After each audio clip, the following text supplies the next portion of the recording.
We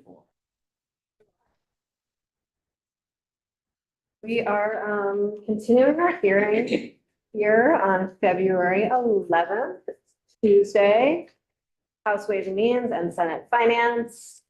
And glad to be joined by Jake Feldman from the Department of Taxes to talk a little bit more about property tax deferrals and how that might work in some other localities. Wanna fine in, thanks.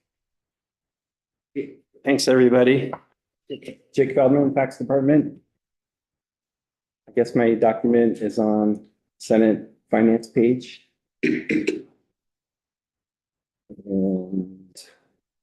I also kind of want to walk you through the PowerPoint version. So I will try to do that.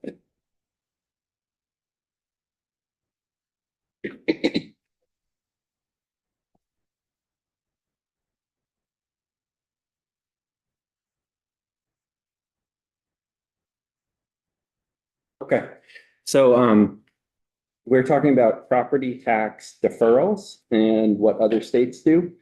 Turns out they're pretty common, and we have been talking about them in the context of the tax department's proposal on property tax credits. And I have a link there if you want to go back and check out the testimony from last week, but we are proposing to change the income-based property tax credit system from an income-based credit to a homestead exemption tiered based on income. So it's quite a bit different. There's a few reasons for the proposal. The primary reason is to improve transparency.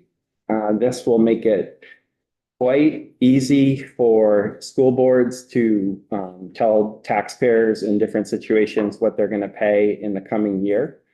And it will make it quite easy for voters, taxpayers to know what their tax liabilities are going to be. Right now, it's very, very hard to impossible, partly because of the lagged credit and partly for other reasons, but the lagged credit is the main reason. It also makes the education property tax more progressive with respect to property wealth. And the third reason is that the exemption will be sensitive to property taxes in the coming year, whereas the current credit is lagged a year. So it's based on what you paid in the prior year. So that means when property taxes go up a lot or your town reappraises, you're not getting the credit that's in line with whatever is happening in the coming year. So this addresses that. Households with high property value relative to their income would likely experience tax increases under the exemption. Deferrals are a type of relief commonly offered in other states to assist households who are in that situation. And if you remember from last week, my picket fence house, $400,000. It's worth $400,000, and the income of the people inside is about 50, and their taxes would go up by about $1,500. So they would double under the proposal. So we're looking primarily at ways to mitigate that kind of tax increase. The Lincoln Institute of Land, which is a nonpartisan land taxation organization, has an amazing database of how other states provide property tax relief. It's super easy to use. I linked it at the bottom of this page, but you can click on deferrals and 2023 and see what every state does. You could look at homestead exemptions, you could look at circuit breakers, but it's really quite an amazing resource. According to them, deferral programs are offered in 31 other states and also Washington, D.C. And just about every case, it's only people's principal residences that are eligible. There's something funny in Virginia where maybe other residences might be eligible, but it's really primarily for homeowners. The majority of the states limit eligibility to seniors, usually 65 plus, sometimes 62, sometimes 70, and or the disabled.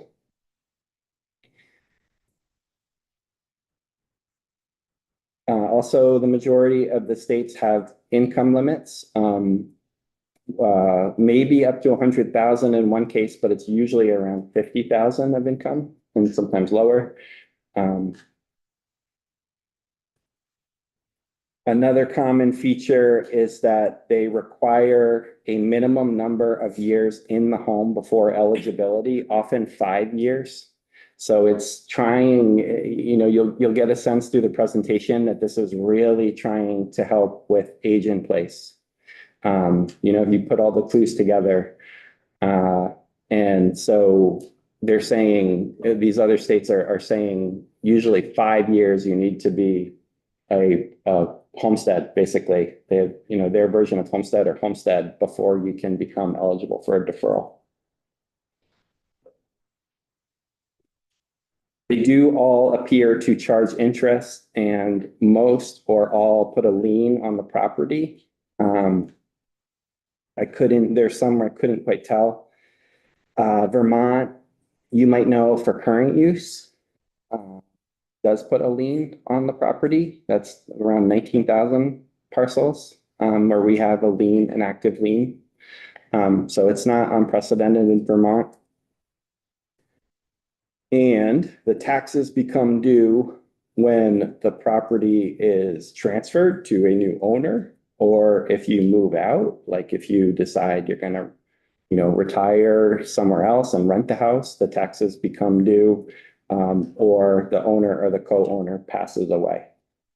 In a lot of cases, it looks like the owner can pass on the deferral continues to the co-owner in case the owner passes away, which seems totally logical.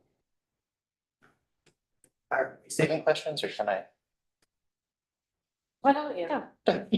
On the income limits, is it like a hard cliff where in most of these where after 50 you can not defer anything, or is it like tiered where up to 50 you can do this much, 60, so? It looked like harder cliffs to me. But that's a really good question. That's not hard cliffs don't seem ideal.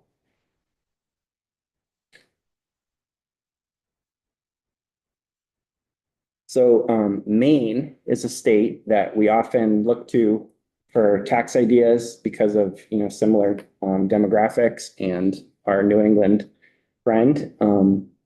Maine's program is for people who are 65 and older, who are permanently disabled, as determined by a state or federal agency.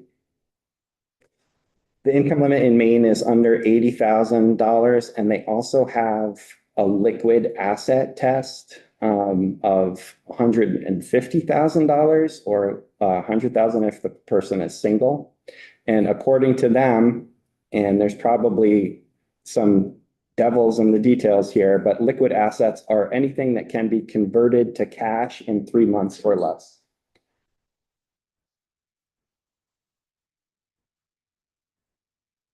This is actually, it's a state program, but apparently property owners apply to their municipalities at the very beginning of the year. And then the state reimburses the towns for deferred taxes. They have, like most states, they have localized property taxes. Vermont's got local for muni, state for ed. Does Maine have a statewide property tax? What do they, is it a local property tax that funds local education? No, it's not a statewide. So the $100,000 or the 50,000 is closer to our super circuit breaker 47, That's true. which exists. I should say, I didn't really mention it earlier, but, to Senator Cummings' point, in most states, property taxes are local. So the deferral programs, they're kind of funny. Like sometimes they're state programs where the state reimburses the town, or sometimes the state sets up the program and then the town or county has to offer it. And the state comes in with some support. So it varies in that way. And to be clear here, you know, we are talking about this in the context of Vermont's statewide education tax only. And we're not talking about anything regarding municipal taxes.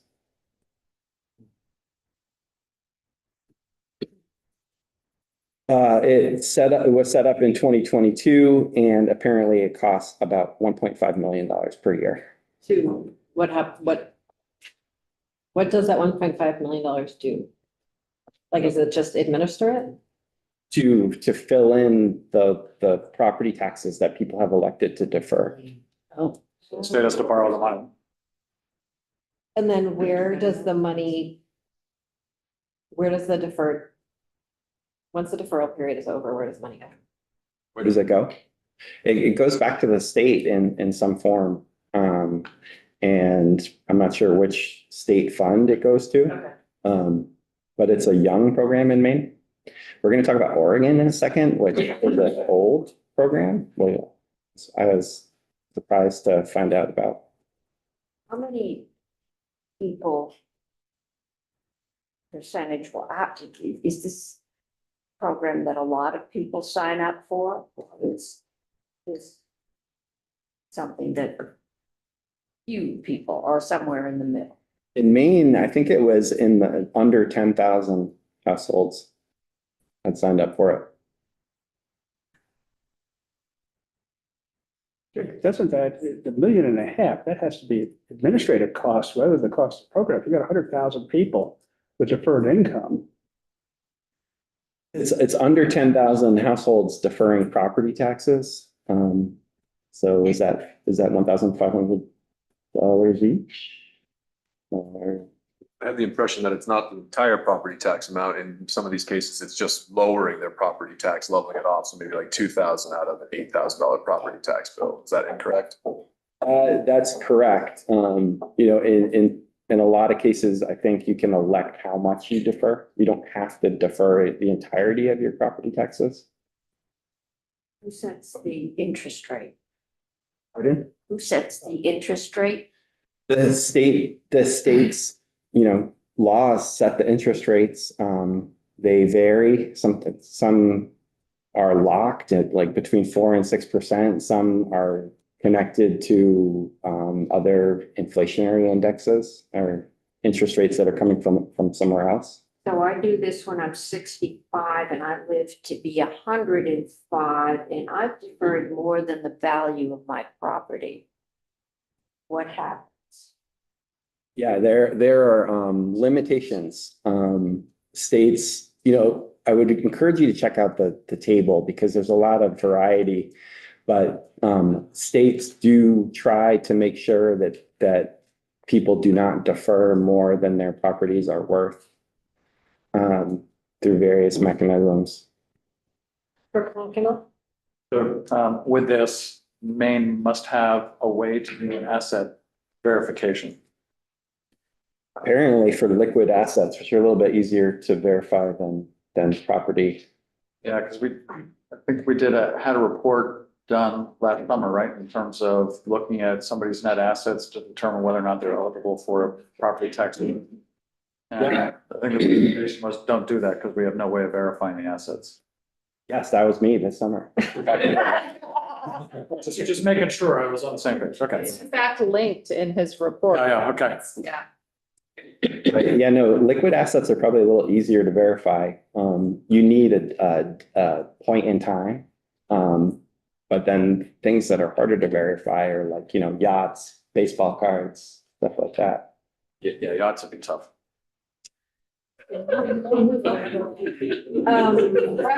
Senator Beck, I'm sorry, your title is hard for me. Just a couple of Maine specific questions before you move on, Jake. In Maine, can you defer 100% of your tax bill, or are you restricted to only a certain portion of it? I'm not totally sure. Okay, and the second question is, do you know what is Maine's homestead exemption? What's their homestead exemption? Is it? Yeah, I think it's a set amount, as I remember. It's a set amount and it's small.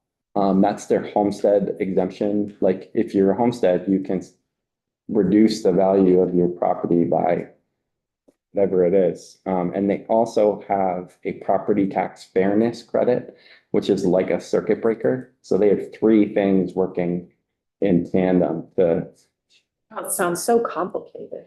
Not like ours. Not the housing market like in Maine. Because low-income people living in high-value homes, we've said this isn't good, you should move out or we're gonna tax you more under this system. Does Maine have housing, you know, is that, it begs the question, is that a choice? Do I have that littler home where I make money if I move there? Does Maine have, what's their housing market like? Because Vermont has no surplus right now.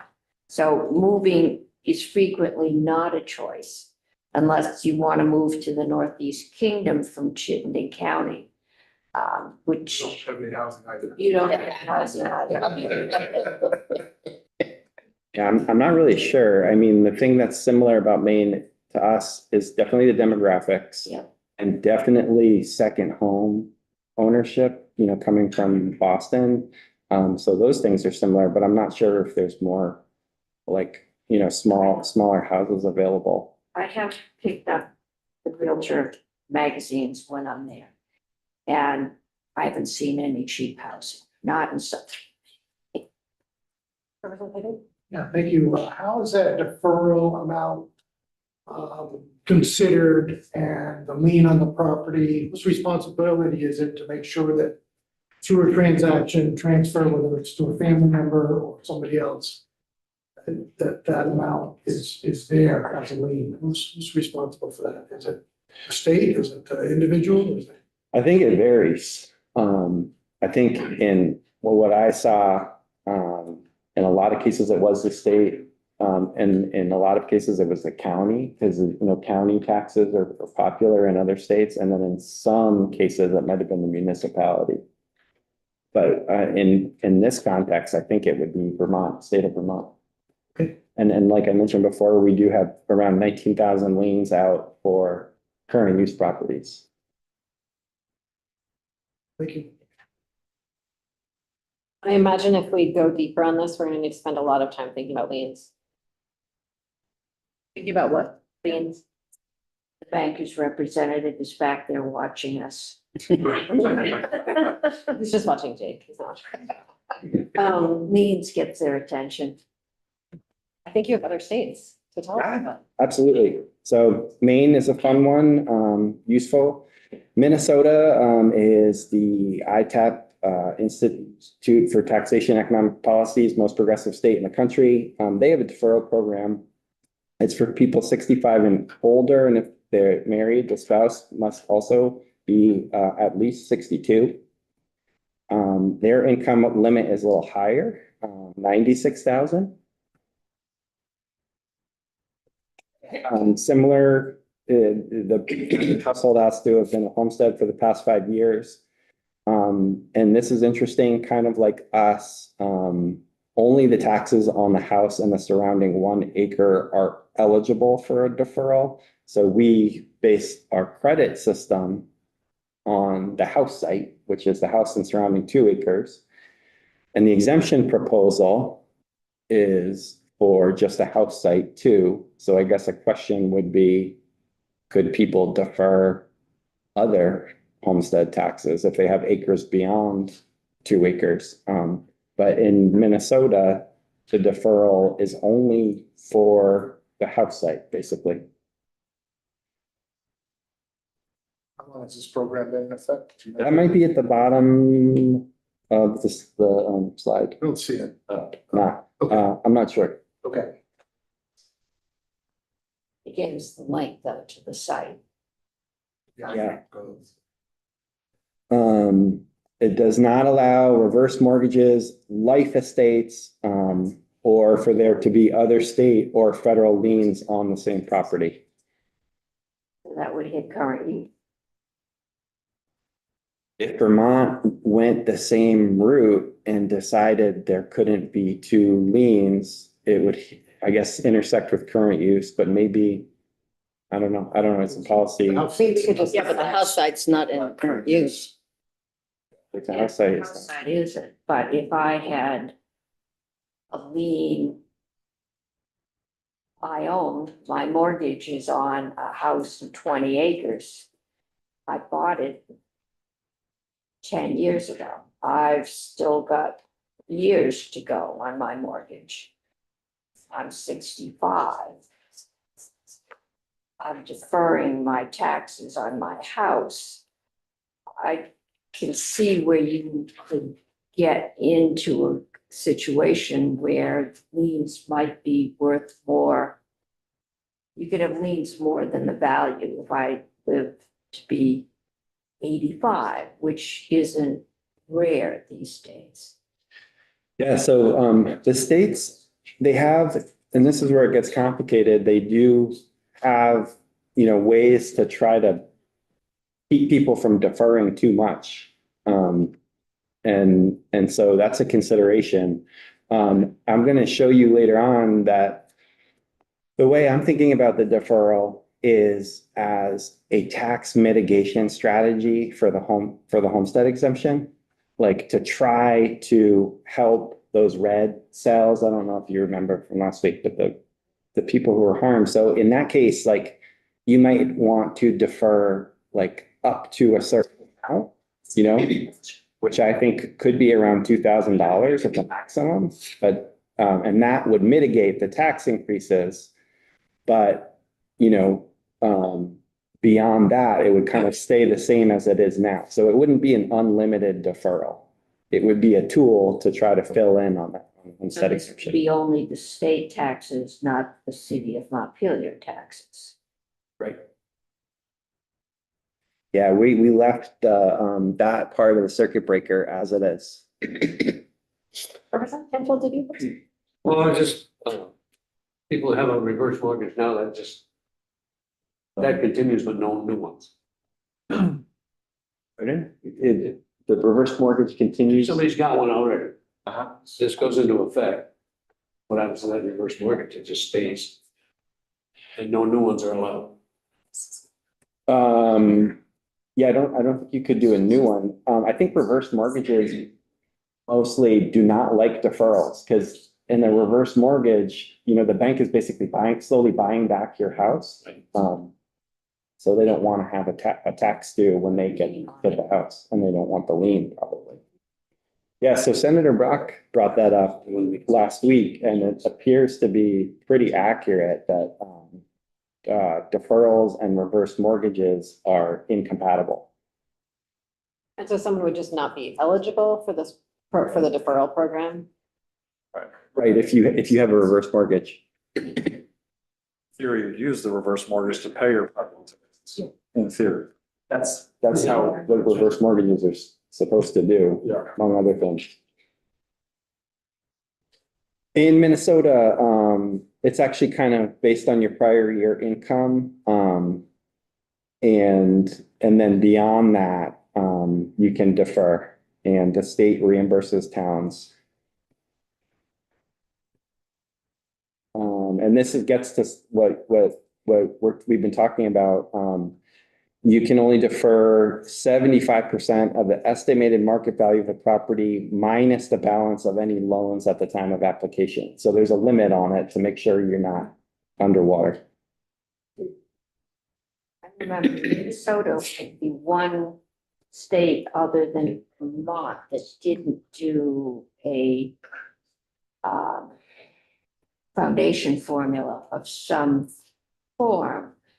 So does Wisconsin, okay. So does Minnesota then pay for its education with its property tax? Or is it a straight thing? I think every state, maybe except Hawaii, has property taxes to pay for education. Then foundation formulas are sometimes paid with general fund money, which can include any source. Follow up too. Do you actually mean, document can be deferred to 75% of the estimated market value? property? I think that's my understanding, yeah. Well, it seems like a lot. So like if the property was worth 475 of that would be $300,000. So that's all, seems like a lot. Minus the mortgage though. If there is. There is one. Is that deferred plus interest?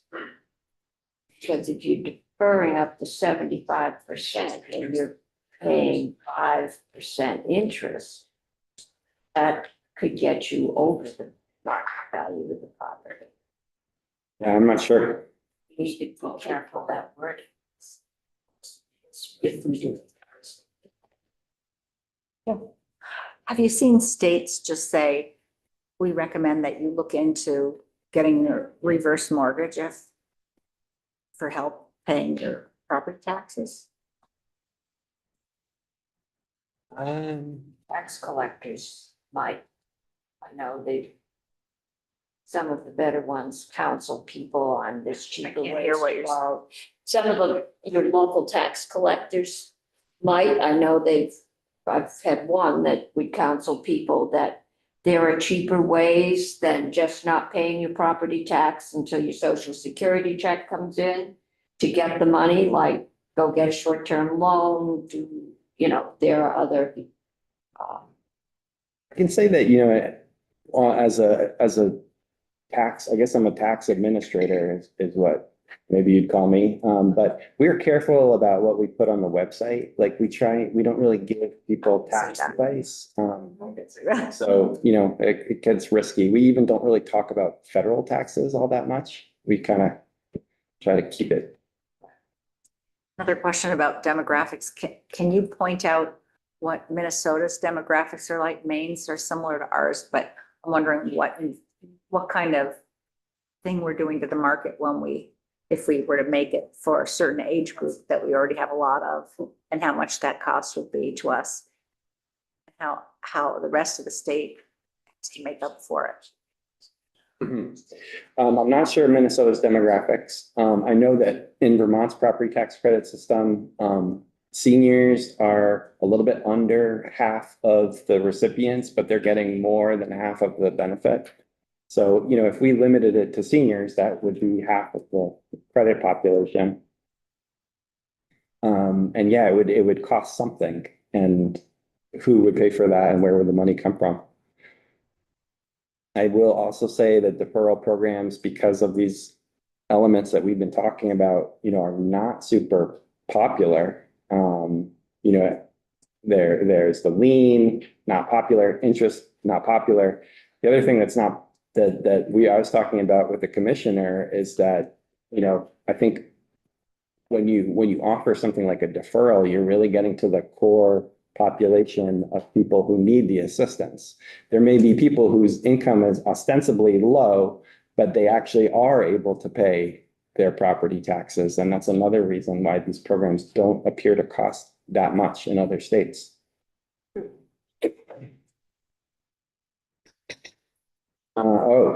Costs Minnesota around $2 million per year, as far as I could tell.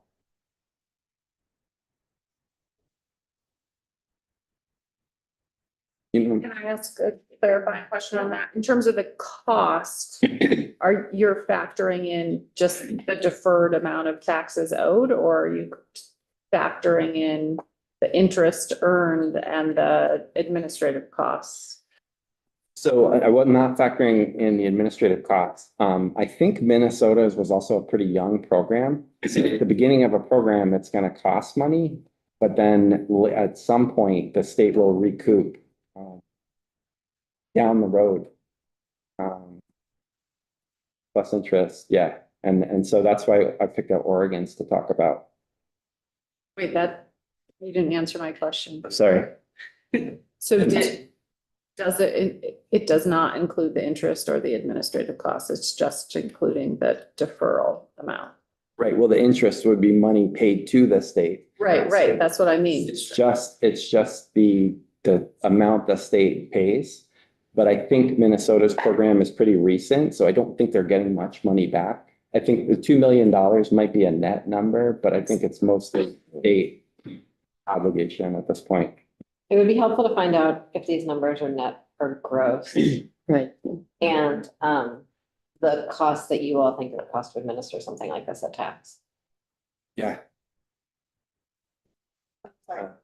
This is a very awkwardly shaped table to notice. People that are in blind. Sorry. Jake, I expect you not to be able to speak to this, but I'd be curious how our current tax foreclosure policy or process currently looks. Do we in Vermont foreclose on a lot of properties when they don't pay their taxes? And is that usually just held by the local municipality? Would this in any way be a softer approach? Continue ownership of their home before the state comes in to possess the property? There's a report about that a working group that we put in statute, finished, and the House Committee on Ways and Means is hearing about it tomorrow. Morning, yeah. I don't know, but I'll look at my agenda. It's at 10:30 in the morning. Oh. Chris Delia will be there too. He's gonna spend the whole week with us.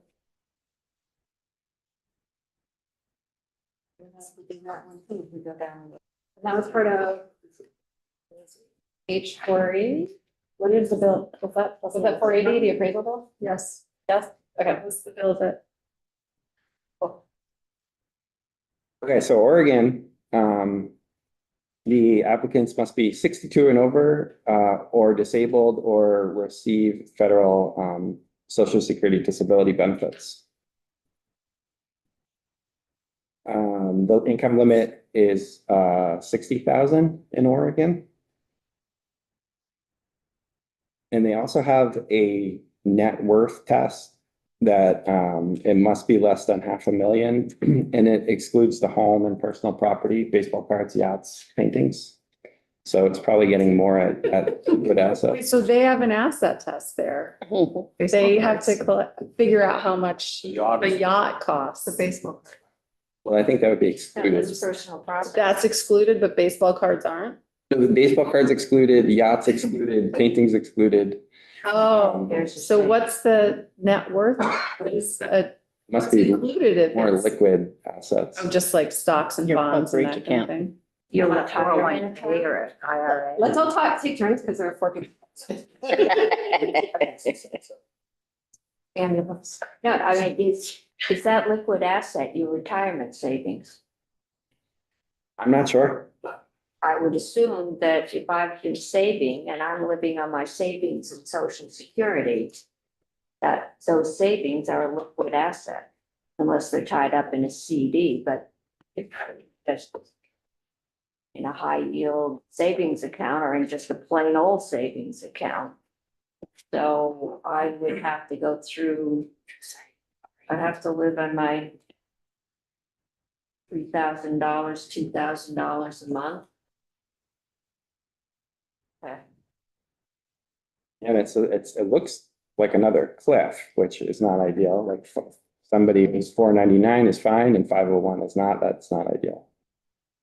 But I'm, when you get into these things and the websites, the details can get Yeah. complicated. You can just buy a baseball card. Pardon? You had to get on the drive, just buy a baseball. By baseball card because they're negative. Representative Odie, did you still have something? No. This part of Oregon's program was really interesting. That the value of your house can't exceed certain limits, and that they're different county to county, and they also are different based on how long you've lived in the house. So if you've lived there longer, the value goes up. So that's another type of net worth test in a way. And reading about it, it sounded like at the beginning of the program, they were giving a lot of money to people in very valuable homes. There's a political, pushback on that, and they put in these limits on property value. That would be interesting to get some details. And the link to the Oregon program is right down at the bottom. In this case, the state and the local government share the tax loss. I think it's mostly state, but it's a shared loss. So it's very old. It was created in 1963, which might predate predate California's Proposition 13 possibly. And it around 2000, it actually started to become a net positive for the state's general fund because people were paying back. So some considerations that I've thought of for a possible Vermont deferral program is, would it be limited to only seniors? Our current income sensitivity has no age, anything in it, for the most part. So would this be sort of like a really targeted kind of age in place policy, or would it be more widespread? And I think that participants should be able to elect to defer up to some amount. And maybe this is just too obvious to even say. So it's like, if they elect to defer up to $2,000, but their education tax liability is only $1,700, then you'd only want to defer $1,700. Maybe that's so obvious I shouldn't even put it on there, but. Nope, we don't want to accidentally create a situation where we're refunding Right. taxes based on something that we didn't tax. Do you have recommendations on what the up to might be? Yes, coming up. Cool. Some bullets, thank you. So again, we talked about deferrals as one possible policy tool to help with the homestead exemption and the people whose taxes would go up. So it could be intentionally configured to complement the homestead exemption and strategically mitigate tax increases. Like we know what those are going to be roughly. So it could look something like, for that two lowest parts of the circuit breaker, maybe that group could defer up to $2,000. And then for the next circuit breaker group, like it really only goes up to 47,000, but I called it 50,000. Maybe they could defer 1,500. And then 50 to 75 could be 1,000, and then the next group could be 500. But I'm just sort of like throwing that out there because when you look at the table from last week where we looked at how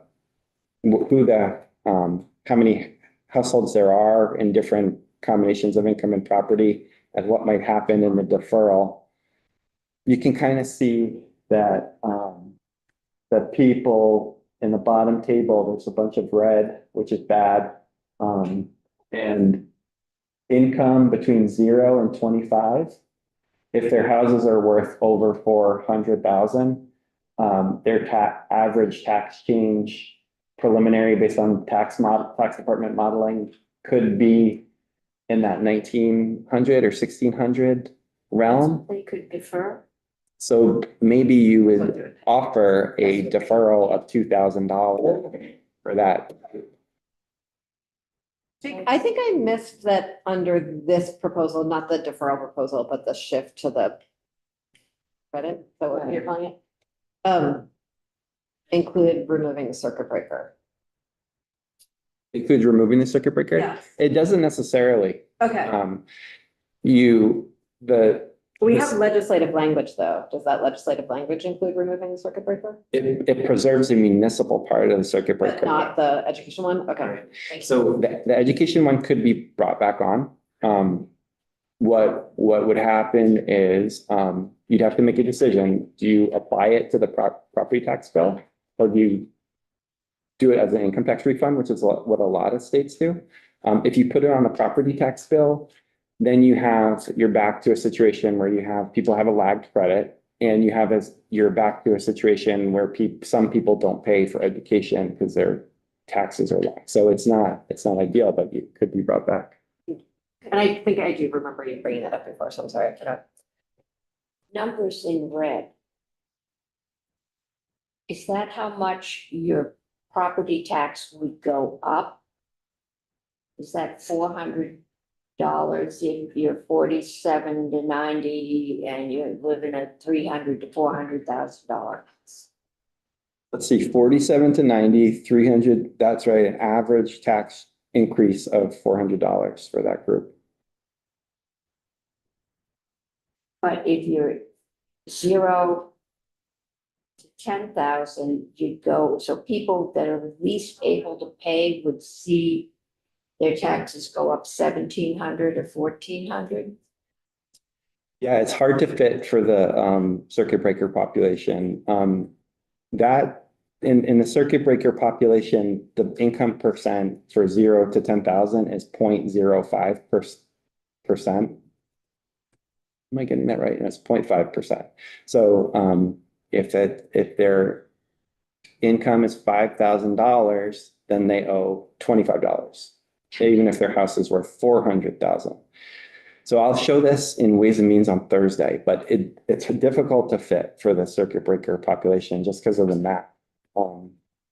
So yes, we're thinking about ways to help that group.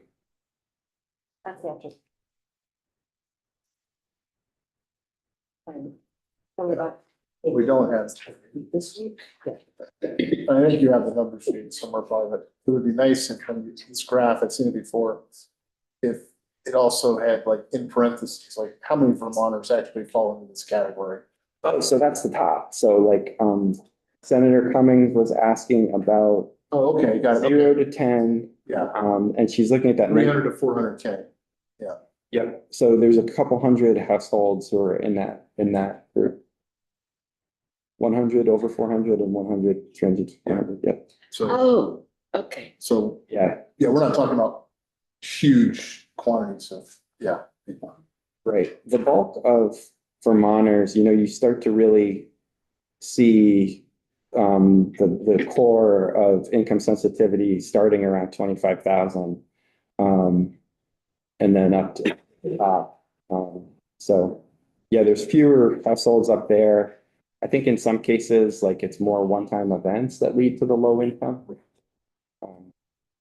But yeah, the top is the counts, bottom is the average impact on preliminary tax department modeling. Our property tax credit, as it currently exists, does not have any age minimum, right? Anybody that qualifies, so you got retirees at 62 or 65 to qualify. Has that ever come up in previous discussions for consideration? Yeah, I mean, I think people have asked in the past, should it? And then I know there's one part of household income that tries to kind of separate seniors from everyone else.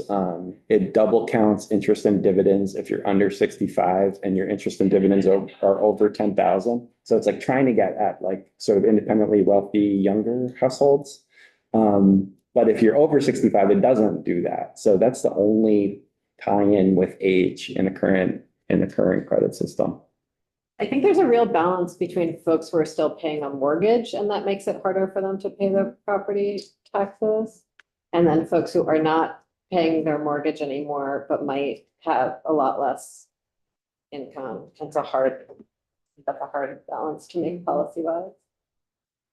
As someone in the former, not the latter category, I have my own biases. Those are the two most vulnerable ends. You're paying 50% of your income. And I mean, property tax increases, I was getting emails about were thousands of dollars last year. And your mortgage to the hill or Social Security didn't go up a couple thousand. And here in Montpelier, 8, 10, 11,000 is not an unheard of or rare. That's what I pay. Yeah. Here in Montpelier. Yeah. So that's a lot of money. Mhm. Yep. I think I have maybe one or two more slides. I have this. That is just some questions that the two committees had for me last week. Senator Brock brought up reverse mortgages. They generally not compatible with deferrals. So his instinct was correct there.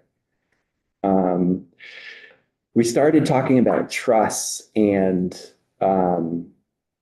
life estates, and I started talking to some staff at the tax department, quite complicated stuff. I'll tell you, I'll offer what I know. But if you want to get deep into trusts and estate planning, you might want to talk to somebody else from tax or a lawyer. I found out that in Vermont, property in a trust cannot be a homestead, except there are some certain situations where it can be. And I wanted, and which are pretty clearly laid out in that section of statute that I referenced. And I want to say that we haven't proposed any changes to these rules. So you're asking, does this affect trust or life estates? It would be the same as now. If they're eligible now for a property tax credit and to be a homestead, they would continue to be eligible to be a homestead, and they would be eligible for an exemption. So we're not proposing any changes around ownership. Can I ask a question about that? Yeah. I don't think I understand that. I mean, you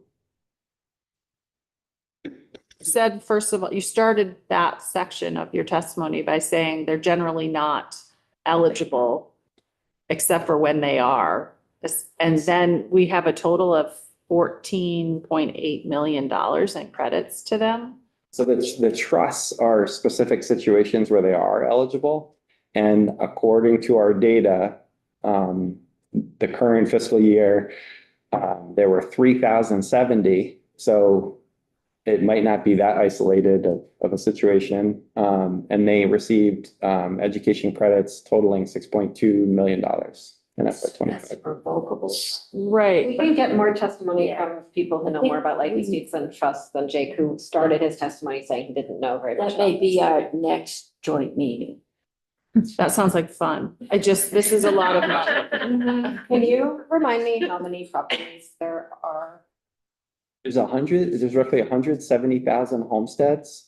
And in FY 25, I think 105,000 got credits. Okay, thank you. The number. I gathered that. Yeah. So most people. So these trusts and life estates that did get credits were considered homesteads. Yes, life estates are a little bit different. Don't really ask me much about it, but it's another estate planning tool. Live in the house or something, and then you've already designated. Or whoever you left it to, frequently your children own it. But you can sell it, burn it down. You can do whatever you want to it, but Unless it's ownership insurance has, fraud. yeah, that is insurance fraud. But it has passed to your children, and we had an issue last year and we found out from your attorney, there is a whole section dealing with when the property transfer tax was due, because frequently this was a specific incident where the person that was being left the property, and it was a small ranch house kind of thing, didn't have the money to pay the property transfer tax. So that we took a fair amount of testimony and decided to do nothing. So I don't think you got it. We did pass expansions and shift changes to life estates and trusts in the last biennium. I think we allowed life estates. In- Okay, so we will learn more about that. Yes. Thank you, Jake. You know, If- So that's like, that's like a little bit under 5% of all the credit recipients are life estates. And they received $8.6 million. Life estates definitely can be homesteads, and it says on our instructions, life estates should declare their homestead. So different estate planning tools there. And then there's a question from Senator Chittenden about tax capital gains. And gains from the sale of a primary residence are not taxable at the federal level or in Vermont if they are less than 500,000 if you're married filing joint, or 250,000 if you're single. And when you go to calculate your gain on the sale of your home, you can subtract out the value of improvements that you've made to it.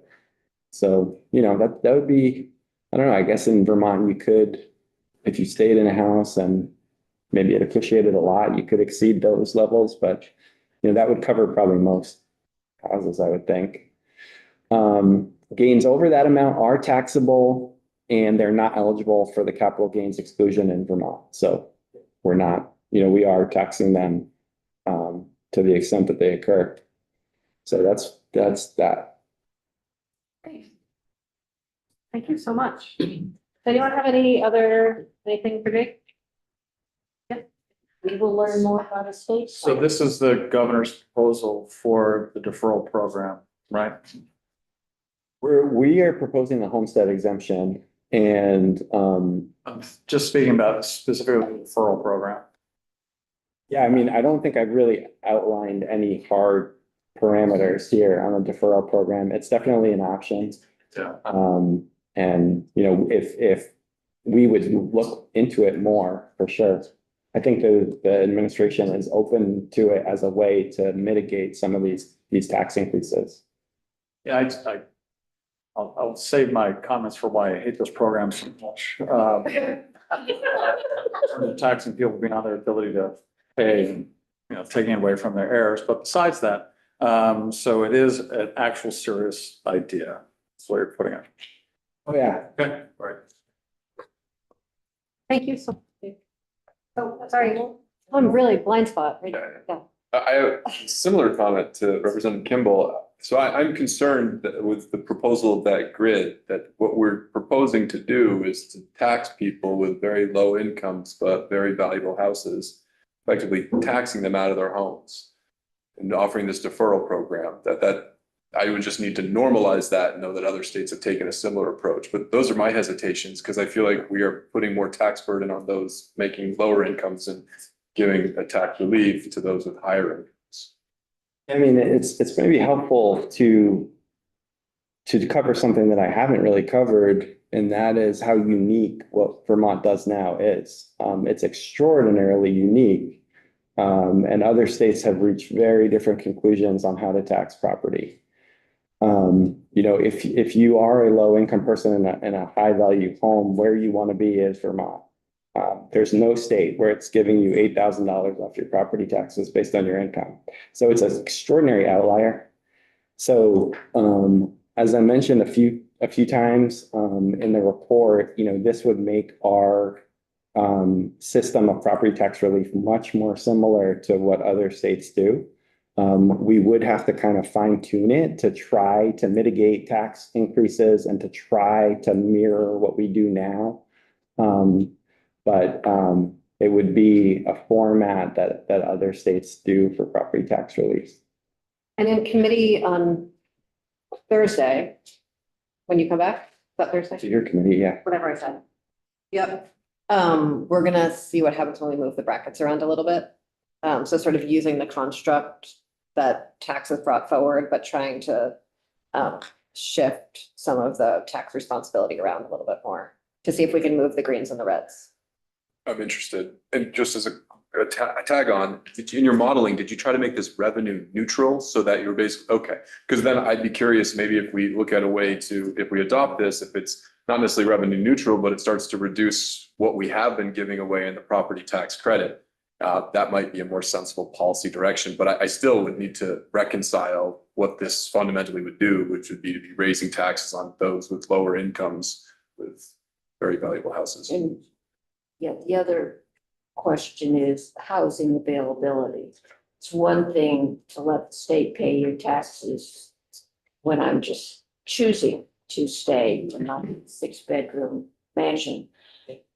It's another thing when Vermont has also been unique in the difficulty we made it to build moderately priced housing. I don't think we're unique in making Yeah. it difficult to be filled, but we do have an We are. unbelievable housing scarcity. We do. And so it's not always close. Yeah, I mean, there's a lot of things I could say about it, and it's late in the afternoon, so I'd probably get myself in a ton of trouble. for listening. Yeah, I mean, I think like, yeah, I did say more in the report, but, property value is wealth. There's no argument from anyone on that. And that is why states tax it the way they do. And in Vermont, we tax it as wealth in two cases. Estate tax, it's wealth. And I'll let you in on tax department secret, since we're all here. Tax department secret is this. Vermont has one wealth tax, the estate tax and the property tax is another one, but the estate tax is paid by about 100 people a year. And they tend to be really low income. They tend to have, Except for the month of January. it's in January. It was like wildly high. That's different. So the Yeah. state did receive a lot of estate tax revenue that year. But what I'm saying is these people who pay the estate tax, they're modest income in the years before they die. So should we income sensitize the estate tax? Most people would say no. It's an estate tax. It's a tax on wealth. Recently, there's been a couple proposals on the property transfer tax. Well, maybe we should tax people buying properties worth more than $1 million more. Well, that's in that context, you look at the value of the property and you say, I should tax it based on the value of the property. So when a person is living there, it's still property, it's still wealth. And that's how it's recognized in every other state. So somebody who has no mortgage but lives in a very valuable home is in a really good position. And I know. Yeah, thank you, Jake. I think that's a really important point that you just made, and I understand the discomfort that I'm hearing from people, but generally speaking, the biggest asset that most people have is their home, and that's where their wealth is. And if you look at this table of the number of people who are low income with a very expensive home or a relatively expensive home, it's only a couple hundred people. If the bulk of the people are down in the lower part of the graph. So I think that and there was lots of conversation in this building about wealth taxes last year. And this is as you said, does get to that in a different way. And obviously we need to tweak it to calibrate it in the right way if we're going to do this. But having a really expensive house is a big asset to have. In that tax secret you just shared on YouTube, do you have reason to believe that of the 100 individuals that paid, that an estate tax was collected, that they were receiving the property tax credit in our system as it currently is? We didn't look at that. The question was, we were talking about the estate tax thresholds several years ago, and they were raised from maybe 2.75 to 5 or something like that. But we were just curious about, like, are they also really high income people? And it turned out that they're not, like in the years preceding the death. So that was the takeaway. Which, great, I'm just gonna pitch random reports while I sit here today, but JFO did a really great report. Joyce Manchester is sort of one of her, I think the last project she did before she retired from JFO was a report on the correlation of income to wealth in Vermont. That's a fun read. Thank you so much, Jake. Really appreciate your time. My pleasure. All your effort on this, and see you very soon. Yeah, so I'll tweak. I'm gonna have some ideas, Thanks. tweak some things. And before we wrap, Chris Delia is going to join us to share some of his banking thoughts on all of it.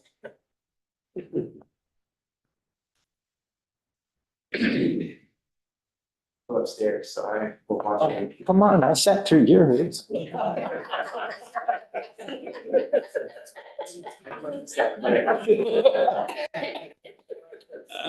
Chris Delia, President, Vermont Bankers Association. Senator Chittenden, the issue of property tax sales, municipal tax sales, there is a report that's out there. I think one of the interesting things that we discussed last year with your committee, Senator Hardy, was the fact that there's a lot of folks out there that are eligible that don't know the program exists or can't navigate through the program. And our thought was if we could direct some more of those people to it, it would eliminate a fair amount of tax sales that may happen in the future. You also made changes to the municipal tax sale last year. It's now a year from the time that they're delinquent before you can start to initiate a sale. You have to offer a repayment plan or option. So there's a lot of things that are in the works to deal with municipal tax sales. Reverse mortgages. Senator Cummings may remember Tom Camden. This was a big issue for him years ago. And we put in statute that if you're going to offer reverse mortgages, you have to comply with the federal guidelines for that program. And that basically eliminated, I think, all but one reverse mortgage player in the market. The reality is, Christelia owns a home. I'm struggling to afford my home. I don't have a mortgage on it right now, but it's of $300,000 value. I can go get a reverse mortgage. I can live off of that money. And when the property is sold, it's going to get repaid.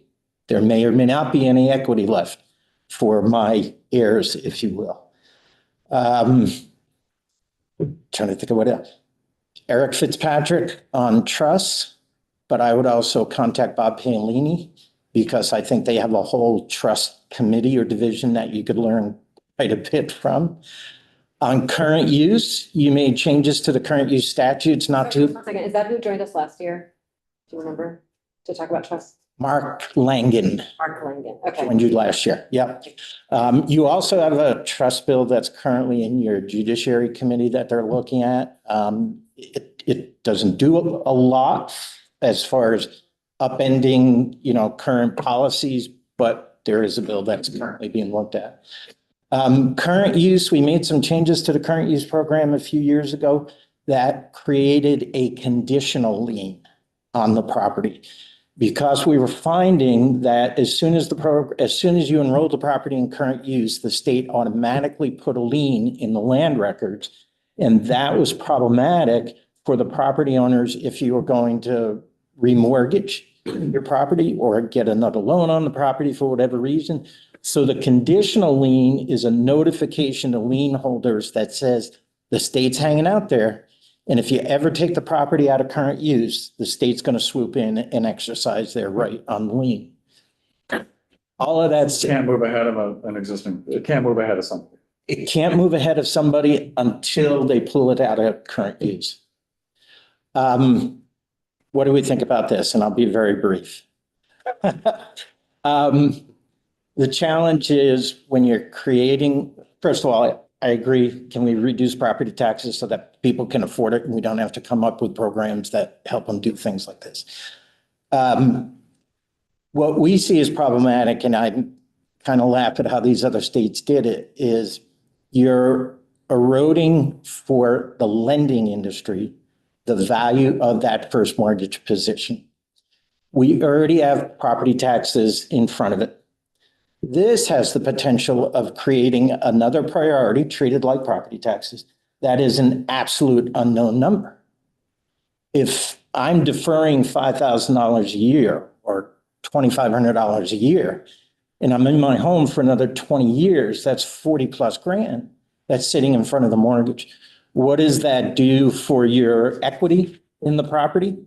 If for some reason I need to pull that equity out, sell the property, and all of a sudden I realize I don't have anything there that I may have used to go into something else. Or that's money that's sitting in front of the first mortgage. And it's not just this concept. It's a concept of how do we deal with nuisance properties that some of your committees will look at that want to put a penalty on the property owner that would take a first mortgage position. I heard of one figure, $800 a day. If I don't deal with it in 10 days or 20 days or whatever the number is, all of a sudden, I'm looking at a very high number in front of the mortgage. And there's other concepts as well that might jump in front of it. So selfishly, yeah, we don't like it. That said, devil's always in the details. How do you structure a program that if this is the road you want to go down, that can work for all of the interested parties involved, whether it's a conditional lien, whether it's a secondary position, whatever it may be. But that's where we would come from it initially, and that's why I was sitting here today, just listening. As always, happy to work with you to try and find solutions. Joining us. Yeah, happy to. The House Ways and Means Committee has done